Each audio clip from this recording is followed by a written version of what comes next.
Let me see. How many times have I tried to explain my death? I don't know. Maybe realistically 5,000 times. I've done this 5,000 times.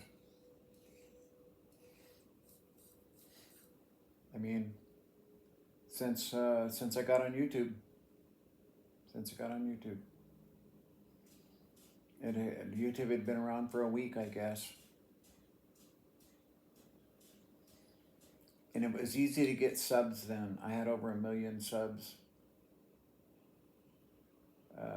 And then I realized what was happening and that it wasn't what I wanted. And basically closed that page and got out. And I hid after that. Because that commitment to gaming that I had, that was that's something worldly. It's something that, shit you have to deal with in life, you know what I mean? And I've probably talked about that maybe 1,000 times. That my channel doesn't change that much. That's the whole point. Is that, a simple life led well is good enough. If you don't leave behind bad information, you are doing better than most. And I know I've tried to explain that place where you go, the near-death experience. And usually I get from the scientist types, I get there's no science. And I have to laugh in their faces at their arrogance. And I make them feel pretty fucking stupid, and it don't take long, okay? Because they don't know shit. There's exponentially more questions than there are answers, okay? I try to, I finally was shown enough in my life where I just gave the fuck up on denial. And that was all part of the plan. I have no doubt about it. I'm watching the 3-body problem, and they talk about this being way ahead every step of the way, knowing what was going to happen. That's exactly how it was there. I'll have to admit, except they weren't like machines.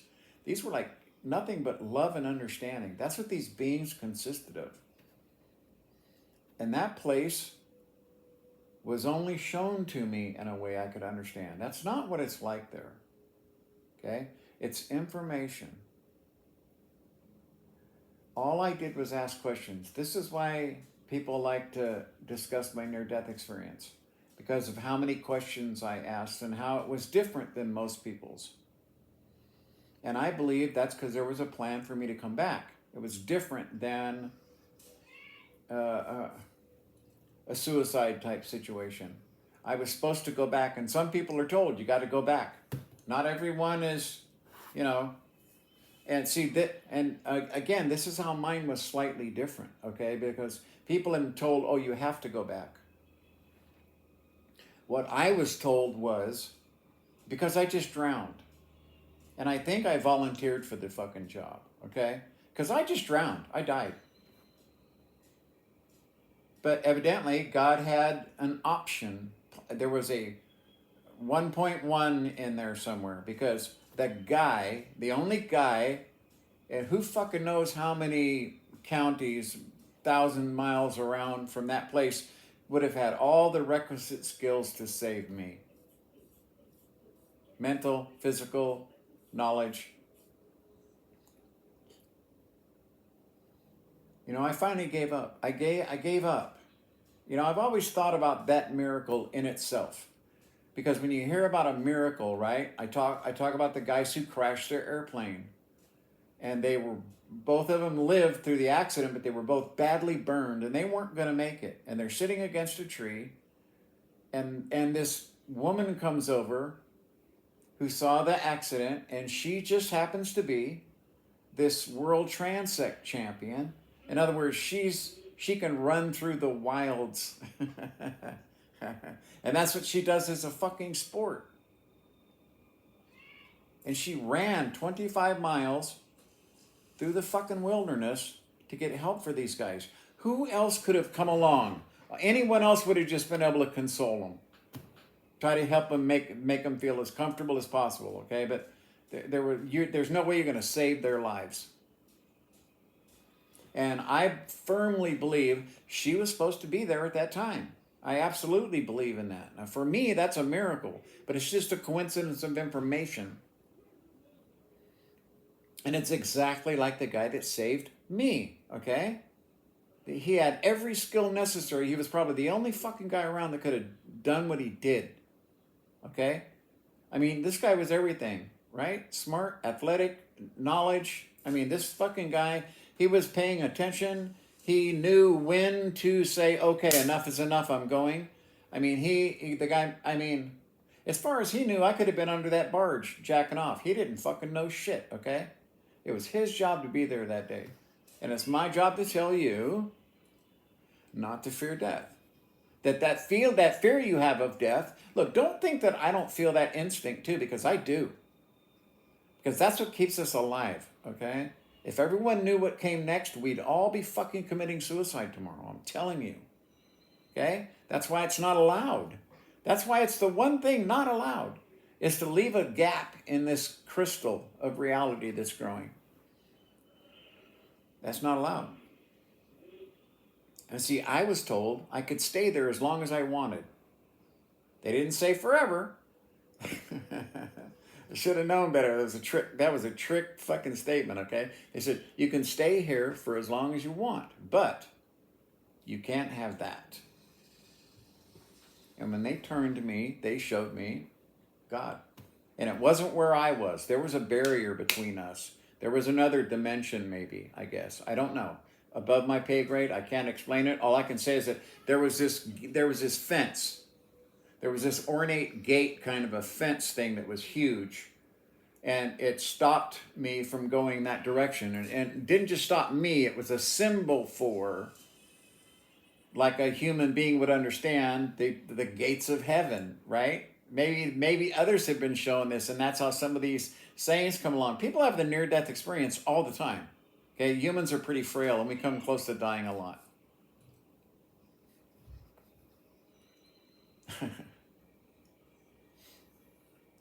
This is what I'm supposed to do, and I gave the fuck up on trying to deny it. And even that was timed, because again, the last thing I remember them showing me, and the last thing I experienced before I had this physical change, basically, a whole paradigm shift in myself, it was the last vision of a very special car on a bridge that didn't exist, that was a special color, that was important, that this was special. And that was my Z. There was no other car in the world had that paint job. You couldn't have that paint job. They stopped making that mother of pearl material in 1954. And it was on that new bridge. It didn't exist. I saw it my whole life in my mind. I saw the car and the bridge, and I couldn't put it together because that bridge didn't exist. And for me, that's one of those things that confuse me, and I'm like, okay, well, what happened? If the bridge isn't there, then maybe it's not real. If this part of the dream, if this whole fucking vision that I have about this dream, because that's the only way I can explain it, is that this is the difference between a near-death experience and a dream. In a near-death experience, shit don't go away. Shit does not go away. Okay, you remember it deeply in your soul for the rest of your life. It's a changing thing. The problem was I was a kid, and they showed me what my life was going to be like, and I was backing the fuck up. I didn't want anything to do with it. But here I sit now. At 20 years, I haven't had any of those visions. I finally found something that was leading me down a path for accepting and finding a real reason to believe, because my whole life has been controlled by this thing, and I tried to control it. And it just wasn't going to fucking happen. I was supposed to be here telling people that are smarter than me, okay, look, if you'll go and study microtubules and what Penrose and Hameroff are saying. The only thing they're getting wrong is what they say is that your quantum energy, when you die, dissipates into the universe, because they're looking at it like some kind of a body, like an astral body of some type, okay? That suns slowly but surely use up their fuel or whatever. You know, they're all, you know, it's hard to explain because it's hard to explain.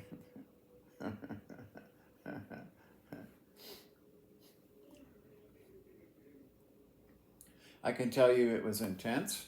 There were moments that I have dreaded my whole life, even just thinking about, because it freaks me out to think about it. And then there's the other parts where they answered the deepest questions of the universe with answers that were so simple and that I knew to be true, okay, that it affected me for 5 or 6 years of my young life when I came back.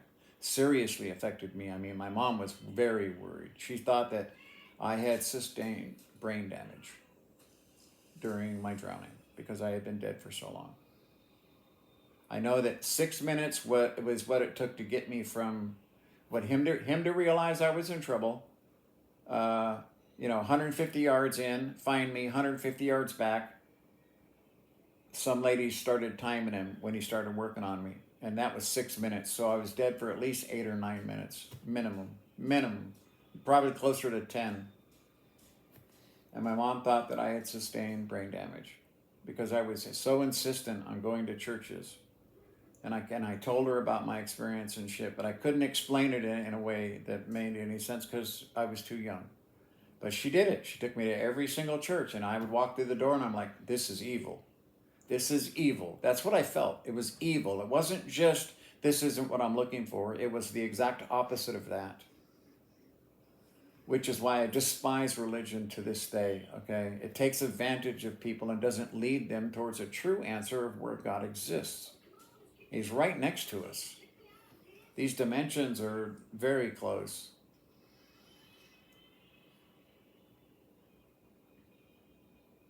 It's information. The flesh is removed, and what is left is good or negative information. How do you tell what is good or negative information? God is the ruler on that. And all other entities bend to that will. Whether the information you left is good or bad, that is no one's decision but God's. But he doesn't judge. Okay, we all end up there. If you make it past a certain sentient conscious point, when you die, your quantum field will stay together, corporeal. Okay? And I tell people, I even told my dermatologist and my neurotherapist, it's a hint. They're married together, and I told them about the leaving good information thing. You know what I mean?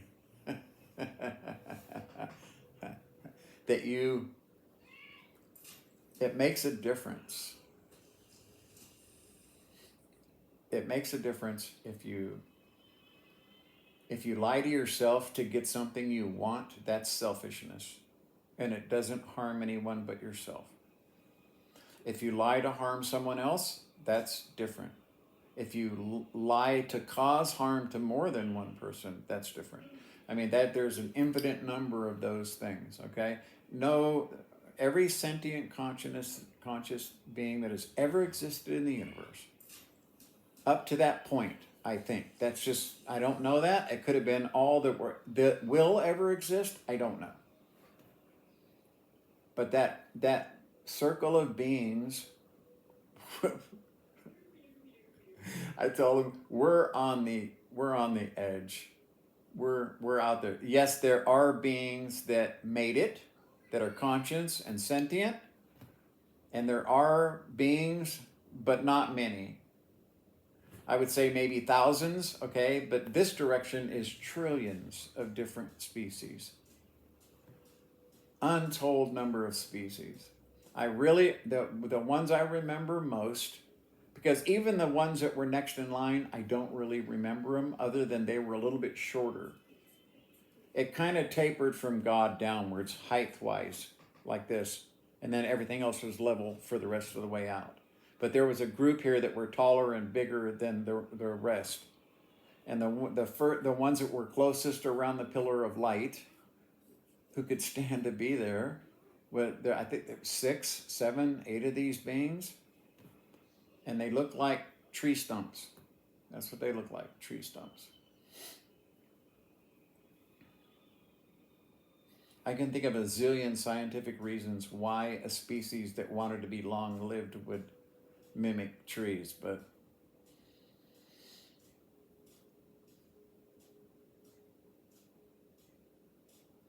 I'm just supposed to I'm supposed to tell these people that are listening, don't be afraid. The fear you feel is the animal in you afraid of death, okay? But the spiritual part of you shouldn't be. It continues on. It's not man religion. Man's religion is an evil on us, okay? It's an evil on us. It's not for the people that want to find God. It's for the animal who wants to say, this is God. Well, the animal wrote the book. If you want to know who wrote the Bible, it was animals. Animals. Okay, God didn't inspire shit any more than he inspired Bibles on any of the other trillions of planets, okay, that have had life on them over the last 13 billion years. I'm just supposed to say. Okay, it has to do with the microtubule system. In 1984, when I heard that term, I instantly knew this was the direction I was going in. Because of that quantum, there's a quantum mechanical effect there even, okay? It's crazy. You know, now that they've decided they're going to seriously look at it, the only thing that Hameroff and Penrose are getting wrong, because they don't want to think of this in a religious term, and they don't want to say, oh, well, your shit stays together, and what's next? No scientist wants to be caught in that fucking position, I guarantee you. Therefore, they were forced to say, when you die, that this quantum energy just dissipates into the universe. Because if they said it stays corporeal, they're fucked. Their careers are fucked, and no one will listen to a damn thing they have to say. You know it, and I know it. Okay? But I'm supposed to tell you that's exactly how it is. And you go from this dimension to this next dimension. Your corporeal quantum self will just slip right through the door, and you're there. And now you have no physical body. Okay, Stephen Hawking, who didn't believe in God because he said there was no scientific proof, he's free of all that torment now. But he also probably resents a lot of things that he did that maybe he could have done better. As sad as his life was, maybe there were things that he could have done better, and that's what he contemplated on when he got there. Okay? That's, we're talking about a guy that's stuck in a wheelchair, basically from a very early age, and he devoted his mind to science, because in order to think in a scientific way, you really do need to be fucking rigid in your analysis and the way you go about collecting data and analyzing the data, so that you don't insert your prejudice of any kind into your data. But my job is not that. My job is not that. My job was to find a route to believe in something I refused to believe my whole fucking life. And then it was thrown into my lap. And now here we have a Nobel Prize winner and the same Dr. Hameroff working together talking about the quantum fucking, basis of the microtubule system, which it was always ignored before. Okay? It was always ignored. And it was a scaffolding. The fucking cell didn't need any scaffolding. And it's made up of these little kernels, tubulin. And if you cut that tube and open it up flat, it looks just like digital information. And I don't want to ruin their lecture. Go watch Hameroff and Penrose on microtubules, and you'll understand why I point to that as You know, that's a simple thing. It's very simple here, okay? They cannot say, Hameroff, especially Penrose, Sir Roger Penrose is not going to say that when we die, yes, there's quantum energy here, but what it does is it clumps into this little ball and we don't know what it happens from that point on. Because we know the implications for that are devastating for them, for religion, for science, I mean, really. And so they only had one choice but to say, well, and they prejudice themselves to see that energy just dissipates into the universe. And I'm here to tell you that is not what happens.